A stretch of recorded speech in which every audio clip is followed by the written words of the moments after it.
sebagai penyampai diseminasi budaya positif. Yang saya hormati pula Ibu dan Bapak Guru SD Negeri 3 Labian, tidak lupa Wali Murid SD 3 Labian yang saya sayangi.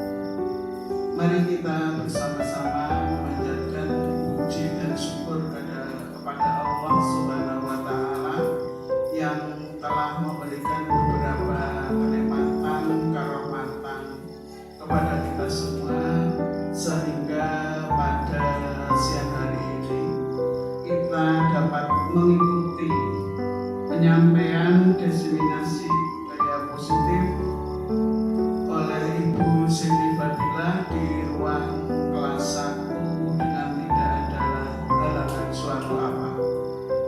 Salawat serta salam mari kita sanjungkan kepada junjungan kita Nabi Agung Muhammad Sallallahu Alaihi Wasallam yang senantiasa kita menanti syafaatnya di yaumul qiyamah. Amin Allahumma amin. Para hadirin yang saya hormati, karena waktu sudah siang, akan saya bacakan acara pada siang hari ini. Yang pertama adalah pembukaan, acara yang kedua penyampaian diseminasi budaya positif, acara yang ketiga yaitu sesi tanya jawab, acara yang keempat adalah umpan balik, dan acara yang kelima adalah penutup. Baiklah, acara yang pertama, sebelum acara dimulai, mari kita buka pertemuan pada hari ini dengan bacaan ummul kitab. Liridhoi ta'ala wa li syafaati Rasulillah sallallahu alaihi wasallam. Al-Fatihah.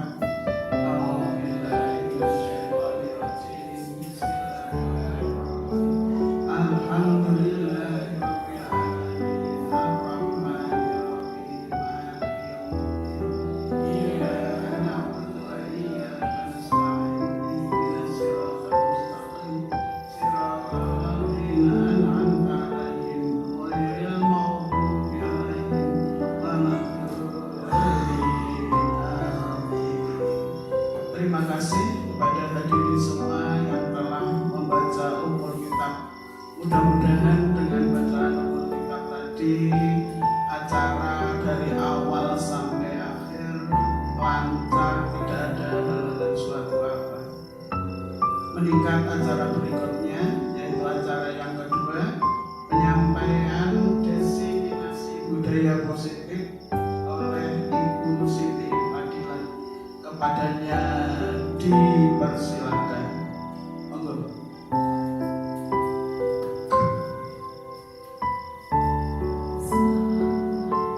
Assalamualaikum warahmatullahi wabarakatuh. Bismillahirrahmanirrahim.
bukan malah menjadi patah semangat itu di situ.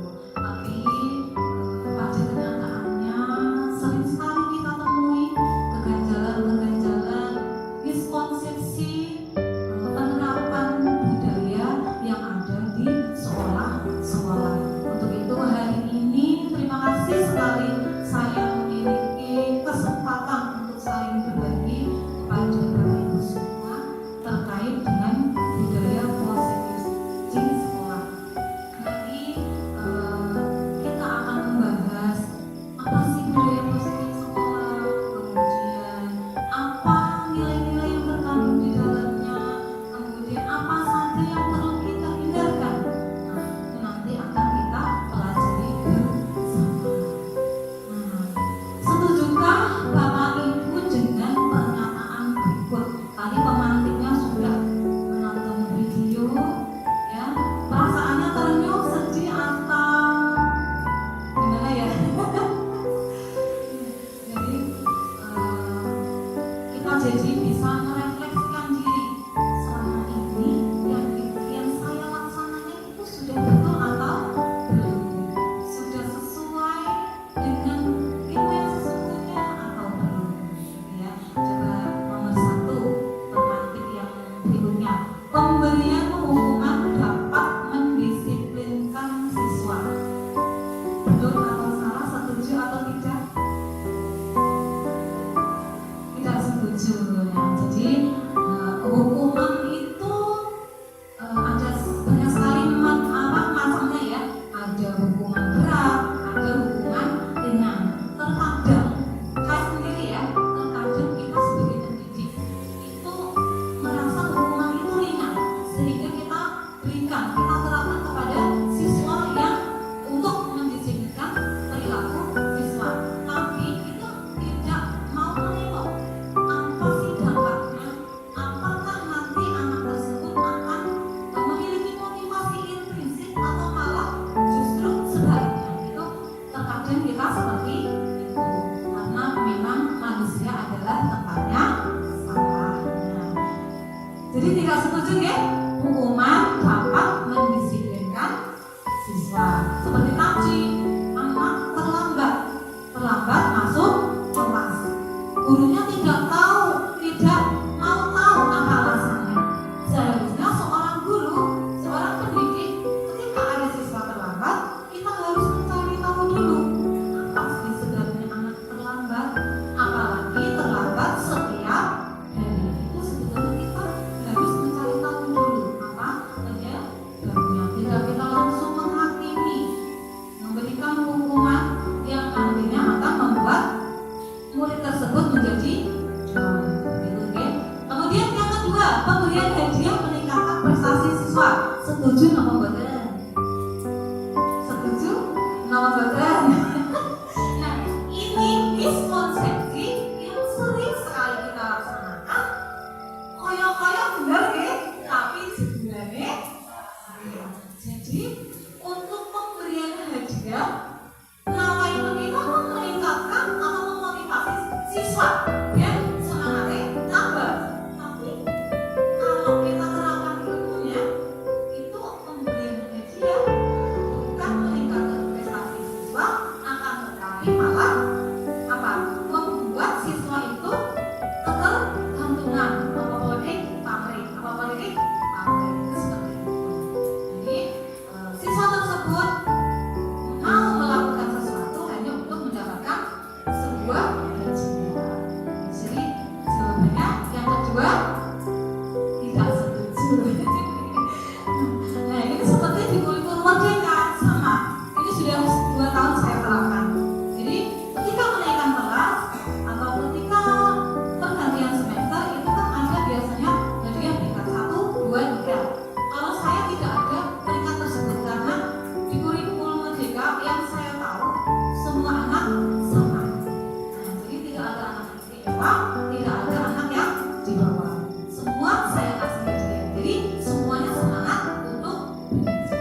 budaya positif adalah budaya yang dibangun di sekolah atau lingkungan belajar yang mendorong dan mendukung pengembangan keterampilan dan pengetahuan guru dalam pengajaran dan pembelajaran. Pengajaran di sini adalah guru menuntun murid sesuai dengan kodratnya melalui proses pembelajaran. Nah, budaya positif ini budaya ya, jadi kebiasaan atau pembiasaan penerapan nilai-nilai positif di sekolah untuk apa? Membentuk karakter siswa atau memperbaiki perilaku siswa seperti itu.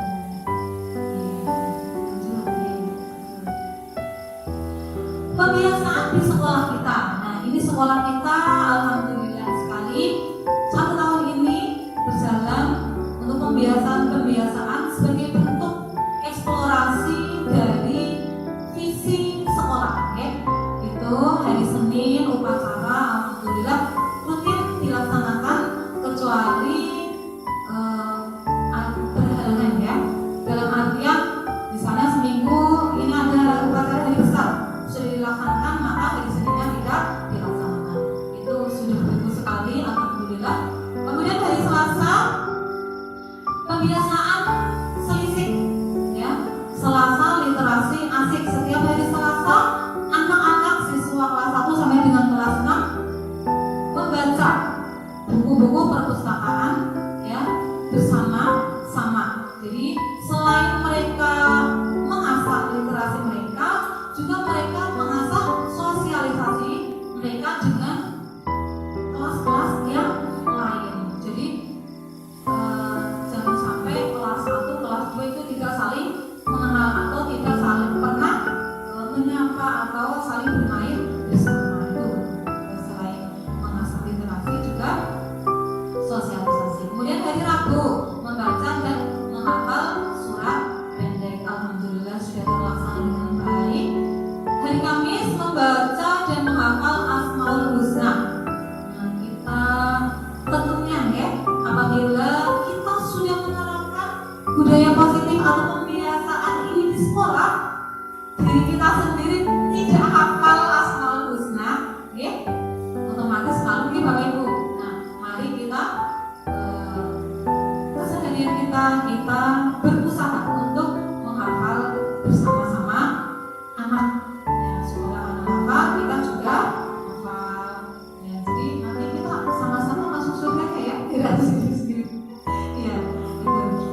belum muncul dari kamu tentang keyakinan kelas. Jadi kita bahasanya harus gitu, bagus. Jadi ketika kita melaksanakan pendisiplinan terhadap perilaku murid, kita harus menggunakan bahasa yang bersama dengan siswa. Terus kebutuhan dasar manusia. Saya ini sudah membuat pohon-pohon ya, pohon nilai terkait dengan nilai seorang guru. Kemudian pohon kebutuhan, pohon kebajikan itu nilai-nilai yang seharusnya ada di kelas atau yang masuk ke dalam keyakinan kelas. Kemudian ada pagar kehidupan. Nah, pagar kehidupan itu di dalamnya isinya tentang kebutuhan dasar manusia.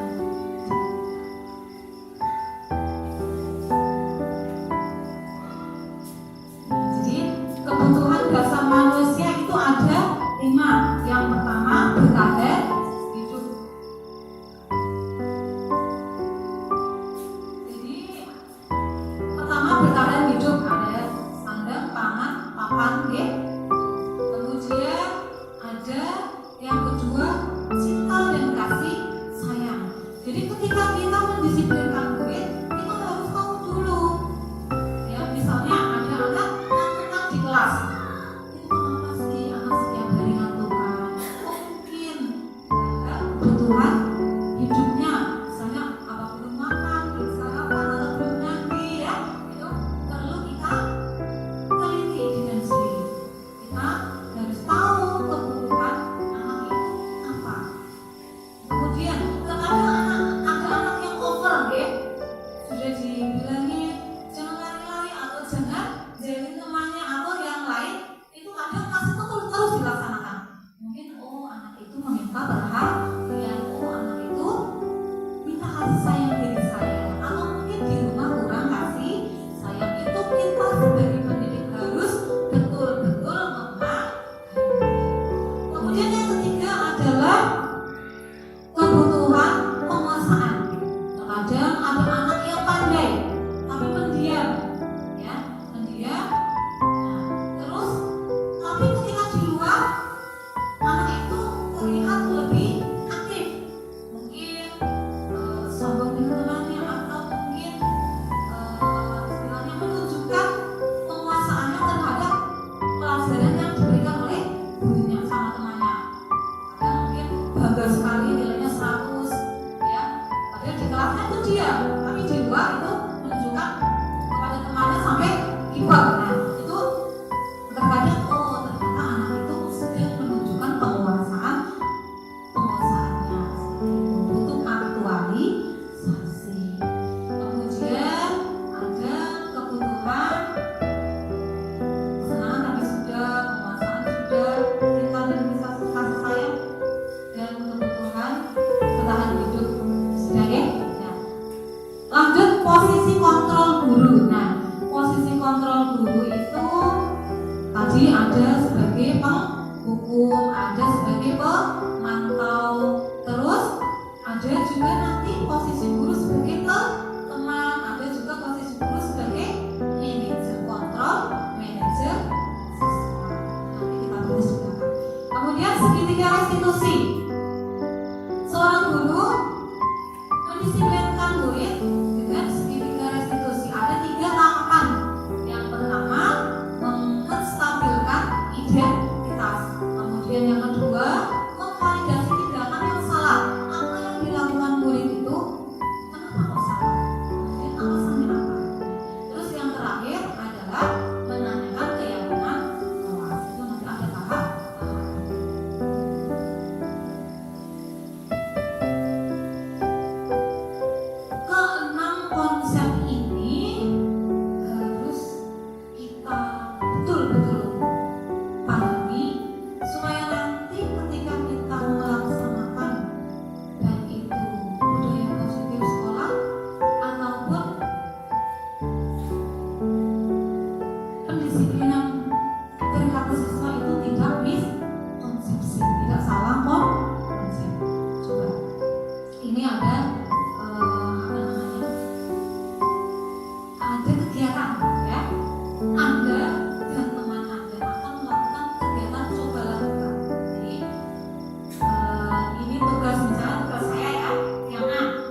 dengan posisinya sebagai yang apa? Tidak ya? Tidak itu loh. Suweku masa diwek-wek. Oke, jadi intinya yang menjadi kendali kita kan punya harta ya. Harta itu anak murid kita sebagai harta kita. Kalau kita tidak bisa memegang kendali atau menjalankan mengetiri itu dengan sebaik-baiknya, maka ya hasilnya tidak akan maksimal, tidak sesuai dengan harapan. Seperti itu. Jadi yang mengendalikan semuanya adalah kita sebagai pendidik. Besok anak mau jadi apa, itu gurunya yang mengocok. Nah, sekalipun anak di masyarakat itu di mana ya, alma-maternya SD Negeri 3 Abdiat. Yang mengocok siapa? Gurunya. Itu jadi yang memegang kendali adalah kita semua sebagai pendidik. Supaya hal-hal tersebut tidak terjadi, maka perlu adanya penerapan budaya positif di sekolah. Bentuknya apa? Yaitu tadi pembiasaan yang bisa membentuk karakter siswa tersebut. Seperti itu ya.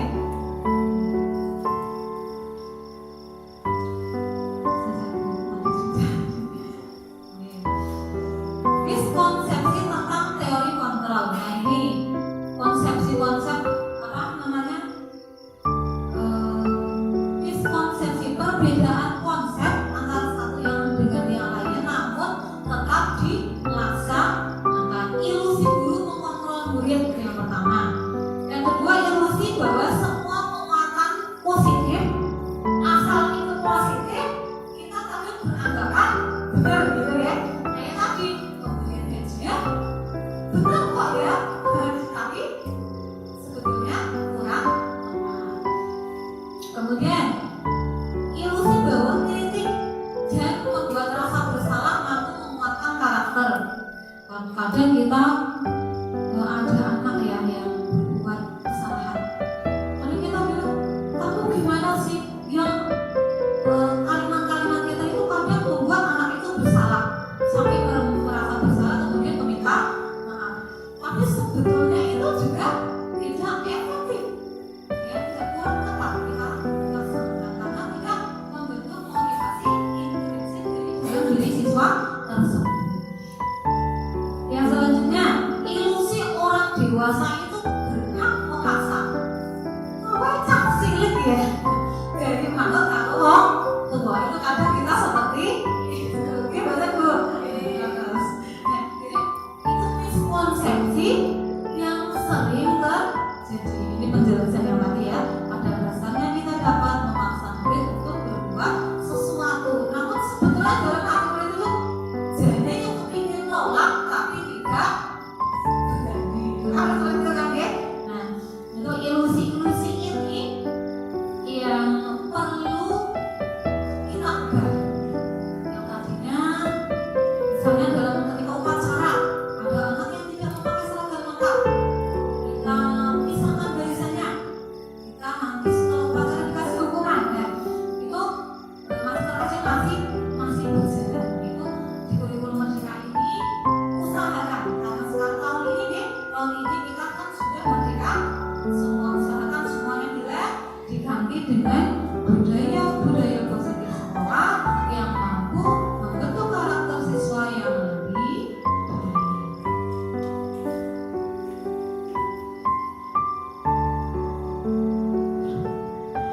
Nah, bagaimana seseorang bisa berubah dari paradigma stimulus respon kepada pendekatan teori kontrol? Jadi yang biasa kita lakukan itu kan kita memberikan stimulus, kita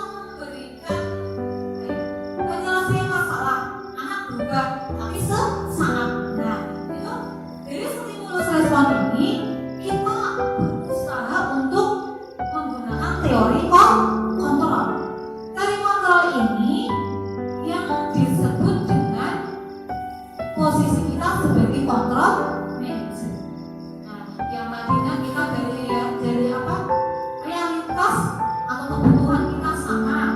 Nah, kita sekarang berubah bahwa kebutuhan kita atau setiap orang itu berbeda. Kemudian melihat semua hal itu sama. Nah, setiap orang memiliki gambaran yang berbeda. Kemudian kita mencoba mengubah orang agar berpandangan sama dengan kita, satu pendapat dengan kita. Nah, kita berusaha untuk memahami orang lain tentang dunia kita. Kemudian berperilaku buruk dilihat sebagai suatu kesalahan. Nah, sekarang kita berubah, semua perilaku itu memiliki tujuan. Jadi ketika anak berperilaku jelek, kita harus memahami anak memiliki tujuan. Nah, kita tugasnya adalah positif thinking. Tujuan anak pasti baik. Kalau toh tidak baik, maka kita lurus. Intinya seperti itu. Saya bisa mengontrol orang lain. Itu dulu. Kalau sekarang tidak. Yang mengontrol diri kita adalah kita sendiri. Makanya ya, kalau saya itu tidak pernah membuka status orang ya. Karena apa? Itu akan mengoreksi orang lain. Nah, untuk menghindari itu, maka saya punya kepercayaan, keyakinan dalam diri saya, setiap orang memiliki potensi untuk berbuat baik, ya, bisa mengontrol dirinya sendiri. Kemudian pemaksaan pada tujuan. Kemudian yang terakhir berpikir menggunakan alat. Kalau sekarang kita tidak ada benak, tidak ada alat, kita sama. Oke?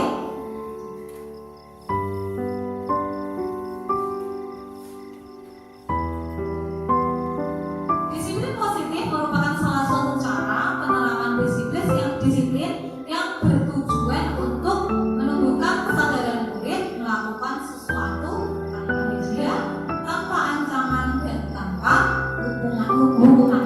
Dan hadiah ancaman hukuman ini yang dimaksudkan adalah motivasi intrinsik dari siswa tersebut. Siswa mempunyai inisiatif untuk menyelesaikan masalahnya. Tugas kita adalah menuntun. Jadi yang dimaksud dengan motivasi intrinsik itu timbul dari dalam diri siswa yang jangka panjang. Jadi konsisten terus dilaksanakan oleh siswa. Tidak hanya ketika masalah selesai, udah besok lagi, itu namanya tidak konsisten. Oke? Jadi yang motivasi yang berjangka panjang kita usahakan itu, maka kita perlu menerapkan disiplin positif dengan posisi kontrol kita sebagai manajer. Pendidikan di Indonesia menginginkan peserta didik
kebijakan ya, kebajikan itu kebaikan universal, kayak saling menghormati, tolong menolong, kemudian saling menghargai, saling sayang, saling cinta, itu namanya kebajikan universal. Disiplin, nah itu saya rasa bisa dibahas nih.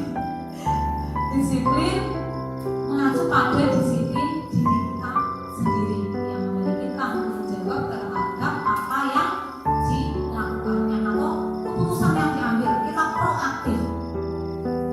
Disiplin positif merupakan salah satu cara penerapan disiplin yang bertujuan untuk menumbuhkan kesadaran, ya, serta memberdayakan peserta didik tanpa reward ancaman hukuman. Sebagai pendidik, tujuan kita adalah menciptakan peserta didik yang memiliki disiplin diri sehingga mengacu pada nilai-nilai kebajikan universal, motivasi intrinsik dalam perubahan ke arah yang lebih baik. Ini udah berulang kali tadi saya sampaikan ya, motivasi intrinsik yang jangka panjang. Teori motivasi, hukuman dan penghargaan serta restitusi Wilson dalam bukunya Restructuring School Discipline. Ada 3 motivasi. Yang pertama, seseorang melakukan sesuatu itu yang pertama, ya, utamanya murid kita ya, kita fokusnya ke murid, tidak menghindari ketidaknyamanan atau hukuman. Terkadang murid melakukan sesuatu yang orang dihukum, ya, yang kita nyaman. Kadang seperti itu motivasi yang ada di dalam diri siswa. Terus mendapatkan penghargaan atau imbalan. Kadang guru, nanti siapa yang bisa dapat gaji keren misalnya. Nah itu motivasi yang timbul dalam diri siswa itu untuk mendapatkan keren tersebut. Nah itu motivasi yang kedua. Yang ketiga, menjadi orang yang mereka inginkan dan menghargai diri sendiri dengan nilai-nilai yang mereka percaya. Yang ketiga inilah yang menjadi tujuannya tapi masih sulit kita laksanakan.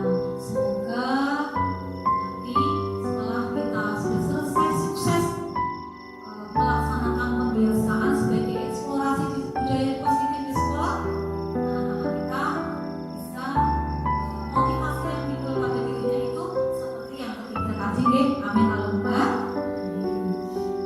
Hukuman dan penghargaan. Hukuman bersifat tidak terencana dan samara. Murid tidak dilibatkan dan hanya menerima hukuman tanpa kesepakatan. Hukuman yang diberikan bisa berupa fisik maupun psikis. Murid disakiti oleh satu perbuatan atau kata-kata. Ini persis sekali dengan video yang tadi ya. Jadi hukuman secara fisik, kemudian psikis juga iya. Ketika setelah dikasih hukuman, kita melihat anak itu duduk dengan kelelawar-kelelawar, bagaimana rasa kita? Rasanya seperti ya, sedih sekali, kasihan sekali anak itu. Kita juga membayangkan, anakku nih posisinya kayak gitu ya, rasanya kita sedih sekali. Itu dulu pengalaman saya ketika saya mengajar di MTS pernah. Jadi guru BK-nya itu kalau memberikan hukuman ya masih zaman kayak zaman dulu itu. Jadi push up, lagi laporan itu masih berjalan. Kasihan sekali sama persis kayak tadi yang ada di video. Itu sudah ketinggalan zaman dan tidak efektif untuk kita terapkan di kurikulum pendidikan. Alhamdulillah ya, semoga di SD kita tidak ada. Konsekuensi sudah terencana atau sudah disepakati, sudah dibahas dan disetujui oleh murid. Itu yang kita harapkan. Umumnya bentuk-bentuk konsekuensi dibuat oleh pihak guru atau sekolah. Murid sudah mengetahui sebelumnya konsekuensi apa yang akan diterima atau dilanggar.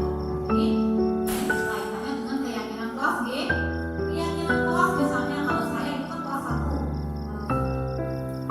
Kata positifnya, tidak semua warga kelas 1 tidak berlari-lari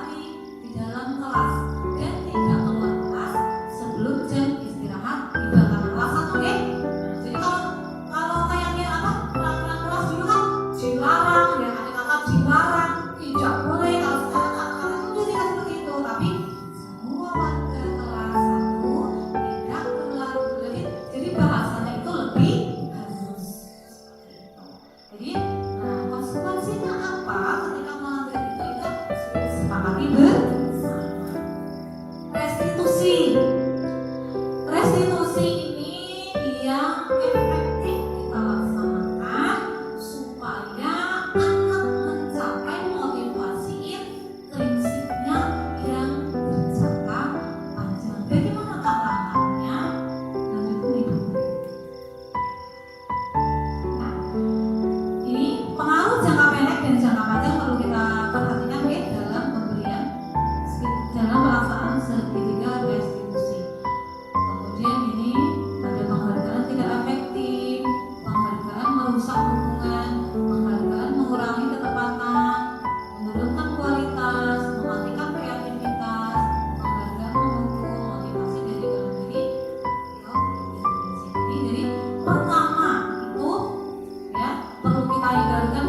Yang terakhir perlu kita laksanakan yaitu motivasi yang timbul dalam diri siswa untuk jangka panjang. Bagaimana dengan melaksanakan segitiga restitusi? Ini keyakinan kelas tadi sudah bagaimana pembentukannya, ini sudah. Kemudian prosedur pembentukan keyakinan kelas, Ibu guru tentu sudah melaksanakan. Kemarin saya sudah ya, selain administrasi yang tertempel, nah, terus keyakinan kelas itu dibuat secara bersama-sama, tidak hanya sebagian pihak yang menentukan, disepakati bersama murid, ya murid terlibat.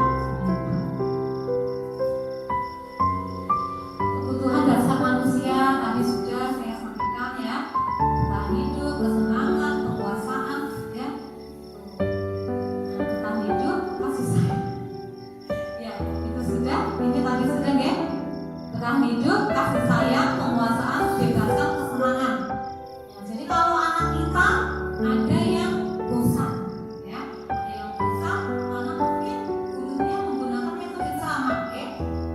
Kita perlu memahami, kok anak berisikan dia kenapa sih?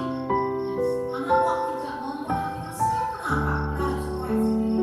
Oh, berarti dari kami saya hanya menyampaikan materi terus. Mungkin perlu ice breaking supaya anak tidak bosan. Itu masuknya ke kebebasan. Anak bebas setelah bosan gurunya seperti itu tuh anak dalam kurikulum merdeka bebas dengan gaya belajar yang misalnya mau corona di bawah boleh, itu kurikulum merdeka. Kita sebagai guru perlu hanya memrefleksikan itu kok anak tidurnya di bawah ya, kita harus alih metode itu terus kita di situ kita pahami kebutuhan 5 kebutuhan ini ya. Saya rasa tadi sudah sebutkan. Kemudian 5 posisi kontrol guru. Nah tadi sudah menghukum, membuat rasa bersalah, menantau, teman, dan manajer. Dan yang efektif itu yang terakhir, yaitu posisi kita, posisi kontrol sebagai seorang manajer. Nanti di belakang ada video saya ya dengan anak bagaimana kita menerapkan posisi kita sebagai kontrol manajer. Ini sudah menghukum, paham sekali, menghardik, menyakiti secara fisik ya. Kemudian membuat rasa bersalah, memang suaranya lembut ya. Kalau anak tidak kasihan sama ibu, nah itu kan anak merasa bersalah juga deh. Itu sebetulnya poin-poin bagus ya, tapi efeknya tidak baik untuk kemudian sebagai teman, guru juga ramah ya, tetapi nanti dampaknya murid tergantung pada guru. Nanti ada guru yang menyelesaikan masalah. Jadi itu belum menimbulkan motivasi ya. Pemantau. Nah, itu kalau jadi pemantau itu hanya memantau ya. Jika anak melanggar dipantau. Terus yang terakhir kita sebagai manajer nanti dampaknya akan murid menjadi mandiri dan percaya diri. Nah ini perbedaan antara motivasi eksternal dengan motivasi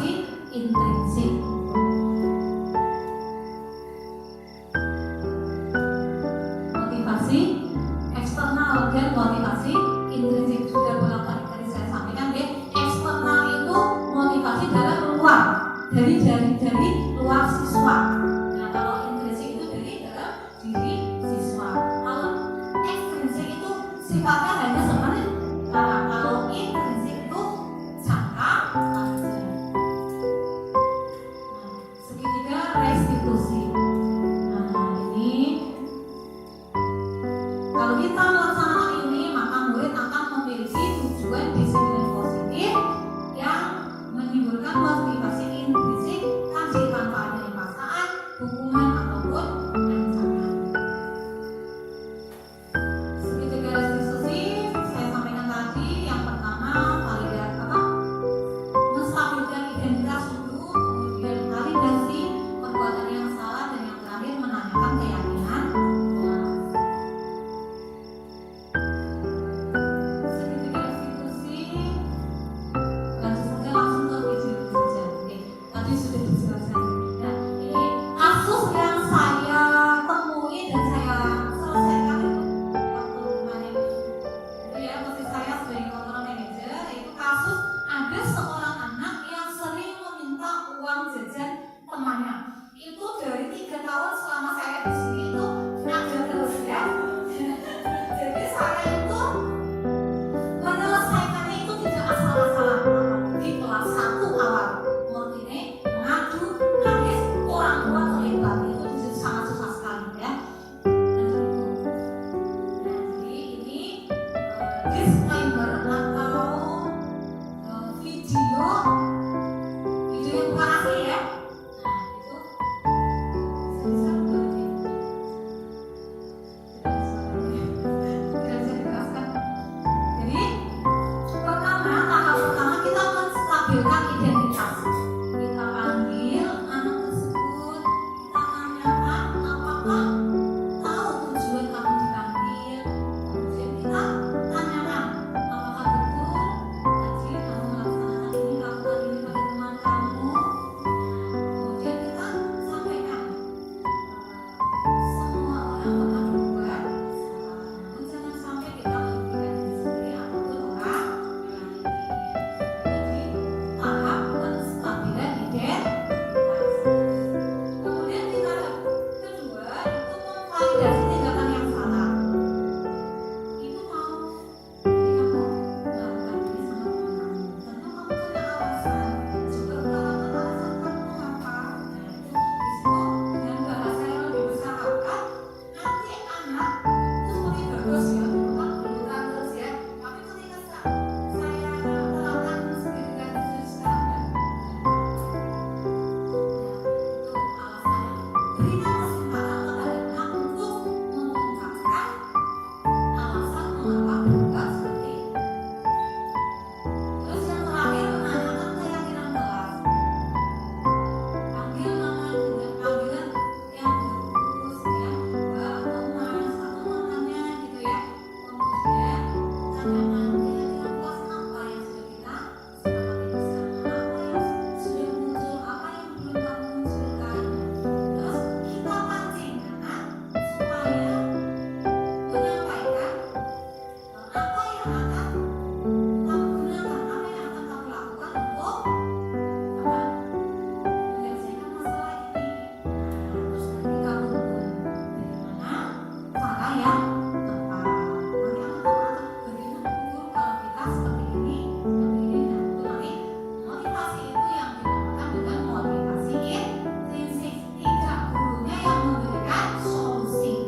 Terima kasih kepada Ibu Siti yang telah menyampaikan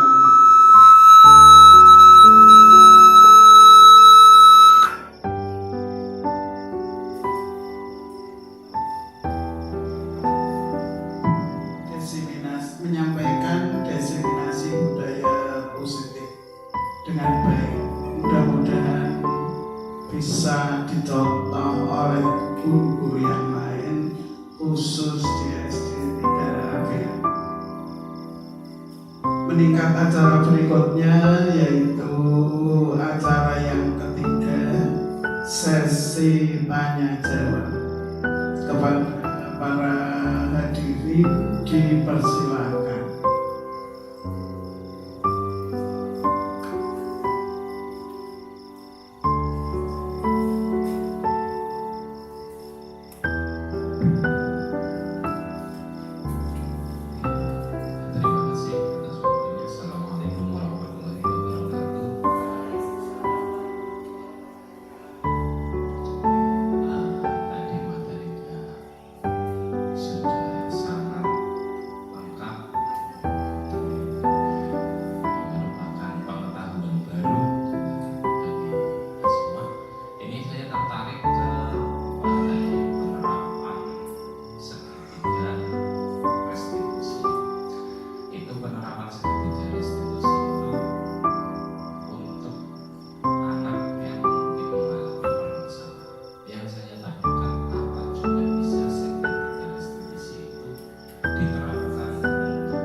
Ya, Assalamualaikum warahmatullahi wabarakatuh.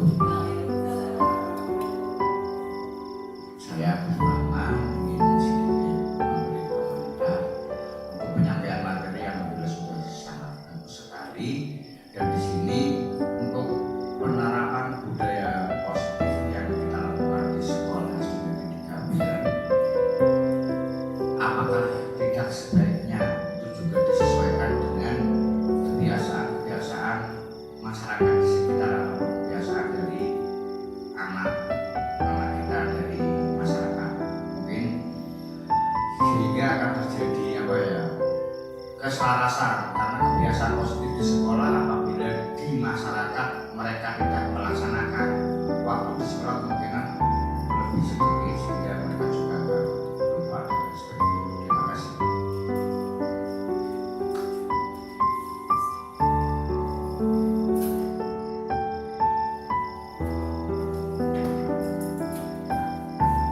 Kepada Bu Siti Fadilah untuk menjawab dari kedua pertanyaan, yang pertama dari Pak Menteri dan yang kedua dari Bapak Agus. Monggo dipersilakan. Terima kasih Ibu. Izin menjawab pertanyaan yang berempat ini dari Pak Menteri. Apakah segitiga restitusi itu bisa juga diterapkan kepada Bapak Ibu? Jadi begini, kalau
pertemuan rutin Pak Guru dan sampai di sekolah kita Bapak Ibu kita sudah melakukan ini. Nah nanti ketika pertemuan bagaimana biar selaras dengan pendidikan ukuran jenengan di rumah, jenengan juga melaksanakan di rumah kawakan seperti kiranya hanya itu ya Bapak. Matur nuwun. Terima kasih atas dari Ibu Siti Fadilah.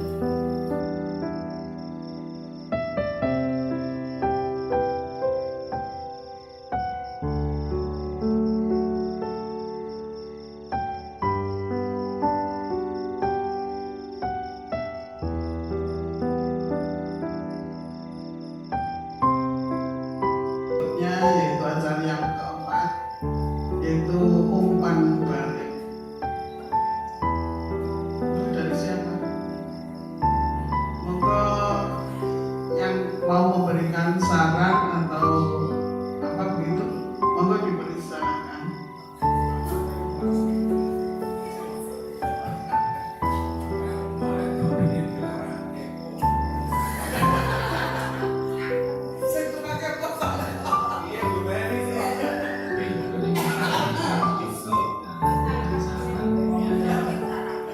Hanya penekanan sekali lagi tadi ada beberapa materi yang menurut saya menarik untuk di pemberian hukuman yang pertama, yang kedua itu pemberian penghargaan itu ternyata berdampak buruk bagi siswa.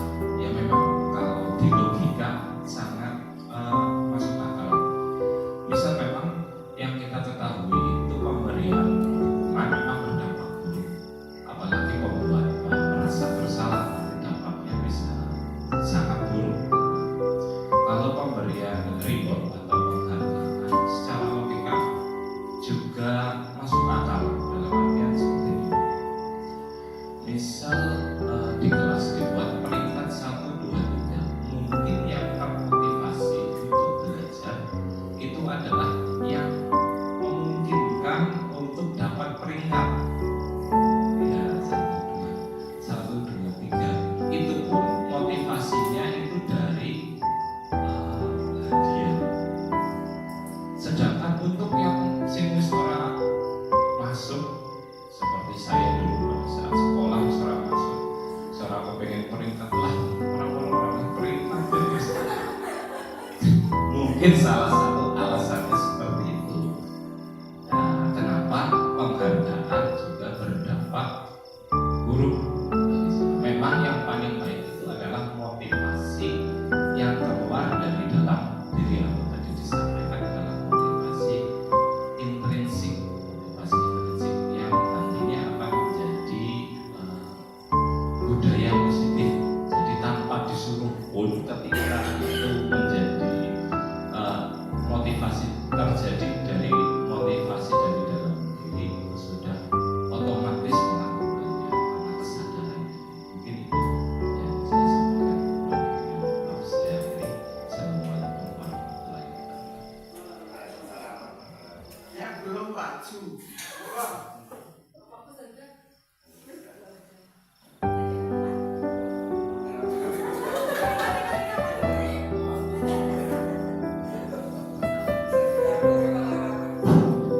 Ya, mungkin melanjutkan dari Pak Mandri di sini tidak berarti saya bertentangan ya.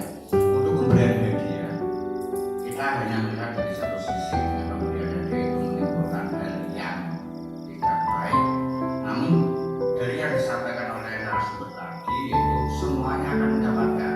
Apa hal itu tidak membuat bagi anak-anak yang memang mempunyai kebiasaan santai atau tidak melakukan, buat apa belajar lagi, betul-betul diberi oleh guru kayak gitu, sama-sama dikasih oleh guru, kasih kita juga dipakai, aku juga kayak mungkin yang ingin ditekankan ya bagaimana untuk menghilangkan apa dengan argumen seperti itu. Itu yang dapat saya sampaikan.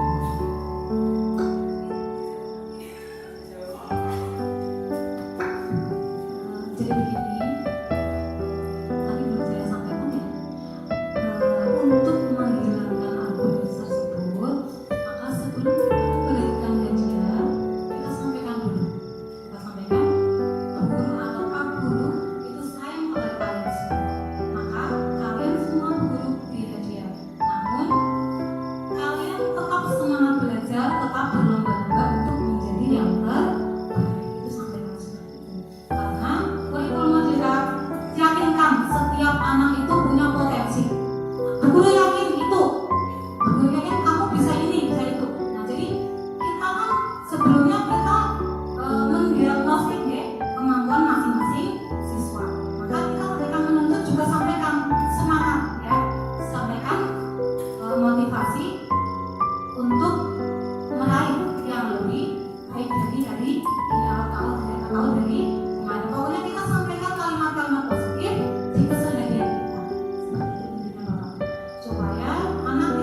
khusus Ibu Siti Badila, umumnya Bapak dan Ibu guru SDN 3 APN. Mudah-mudahan dengan penyampaian diskriminasi budaya positif tadi dapat meningkatkan kinerja Bapak Ibu guru khusus SD 3 APN. Kiranya acara sudah selesai nggih?